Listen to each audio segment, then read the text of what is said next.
Hello, I'm Esther. I have BPD, which is borderline personality disorder, also known as EUPD.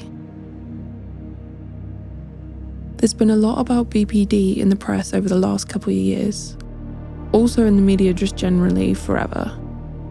And honestly, probably one of the most difficult things I faced with this illness, and yes, it is an illness, is the way people view people with BPD, including doctors and healthcare professionals. When I was first diagnosed with BPD, my GP told me it wasn't actually a mental illness and just something to do with my personality. Like, what even is a personality and how can there be something wrong with mine? So I just assumed that he meant there was something wrong with me.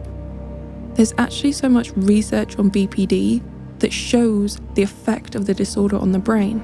For example, people with the disorder have a very overactive amygdala, which means that even small stresses or inconveniences can trigger a response of sheer terror, panic, and fear.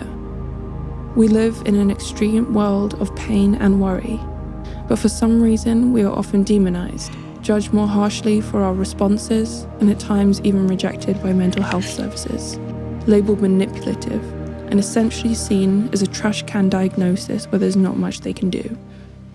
So, as a person with BPD, I would like to show how I manage and cope with this illness.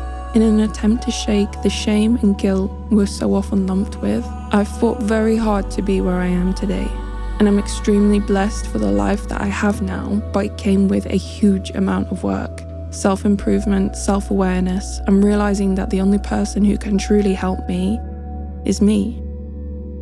So I would love to share tools that I've gathered that could help fellow BPD sufferers, and for those who struggle with any other kind of mental health issues in other areas, or maybe you're just interested in a bird's eye view. Welcome. We're not actually so different. We're not monsters, we just feel the whole goddamn world. And that can really hurt, really bad. So I hope this can be informative and a helpful place, but also somewhat entertaining, because being real, there's an awful lot of heaviness going on, so let's just try to keep it light at times, okay? Thank you for being here. Esther.